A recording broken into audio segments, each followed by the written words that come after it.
2025학년도 1학기 기말고사 생명과학원 가자고 내신 분석 리포트입니다. 우선 가자고는 처음부터 혈액형까지 누적으로 시험을 봤습니다. 1학기 중간고사에 이어서 이제 처음부터 시험을 누적으로 보다 보니까 학생들이 시험 대비를 하는 데 있어서 좀 어려움이 있지 않았나 생각이 들 수 있고요. 2024학년도 작년에 비해서 올해까지도 계속적으로 누적으로 가고 있기 때문에 물론 2학기 중간고사 유전 파트를 누적으로 보긴 좀 그렇습니다만 2학기 기말고사에서는 전체 범위를 보지 않을까라는 생각을 좀 하셔야 될 것 같고요. 객관식 25문제만 출제를 했습니다. 그러니까 서술형에 대한 부담감은 좀 적었을 걸로 보여집니다. 총평에도 보시면 아시겠습니다만 1학기 중간고사가 자극의 전도까지 좀 어려운 부분까지 시험을 봤는데 1학기 기말에서 그 부분까지 포함해서 이제 시험을 보다 보니까 학생들 시험 대비가 좀 어려웠을 걸로 보여지고요. 대신 특이사항에 보시면 1학기 중간고사 범위에서는 25문제 중에 8문항만 출제가 됐다. 그러니까 꼭 필요한 부분들이 출제가 됐다라고 보여지고요. 대신 좀 어려운 문항은 아니었는데 자극의 전도에서 계산 문항도 한 문항이 출제가 됐고요. 그리고 기관계에서 좀 지역적인 문제가 출제가 되면서 학생들이 많이 잊어버린 것이 있지 않았나 생각이 들 수 있습니다. 대표 문항 분석 보시면 처음부터 자극의 전도와 전달까지 객관식 8문제 출제가 됐고요. 2번 같은 경우는 이제 마리집을 자극하면 자극의 전도가 되지 않는 아주 기본적인 문제가 출제가 됐습니다. 4번 연역적 탐구, 그 다음 8번의 기관계 문제가 출제가 됐고요.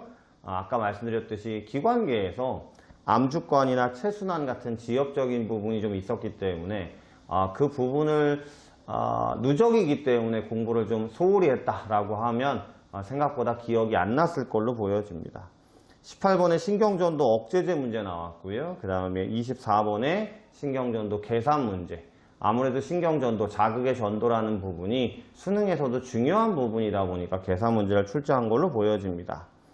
근수축부터 혈액형까지는 객관식 17문제고요. 근수축 원리 2문제가 출제가 됐습니다. 9번은 기본 문제였지만 마지막 25번에서는 각 마디의 부분을 찾아야 되는 거리 계산 문제가 나오면서 학생들이 근수축 마지막 문제는 시간이 없어서 못 푸는 또 상황이 벌어졌을 걸로 보여지고요. 신경전도는 3문제, 14번에서 가장 많이 나오는 자극의 이동 경로 문제가 출제가 됐습니다. 항상성에서 6문제가 출제가 됐는데요. 11번 CRH 문제나 15번의 음성 피드백 문제는 CRH도 좀 지역적으로 봐야 돼요. 학생들이 풀어는 봤지만 자주 보지 않았던 문제였기 때문에 시간적으로 좀 어려웠을 것 같고요. 23번의 당뇨 그래프 문제도 개념을 명확하게 알아야지만 풀 수 있는 문제였다라고 보여집니다. 병원체는 한 문제 나왔습니다. 평범한 문제거든요. 근데 학생들이 전통적으로 좀 OX, 특징의 OX가 있는 문제들을 찾는 것을 조금 어려워들 해요. 연습이 많이 필요할 것 같고요.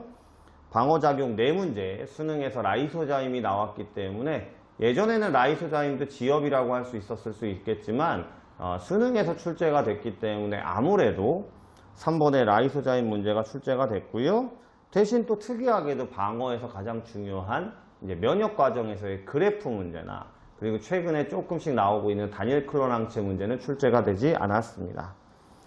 혈액형이 좀 어려울 수 있는데 혈액형은 한 문항 나왔고요.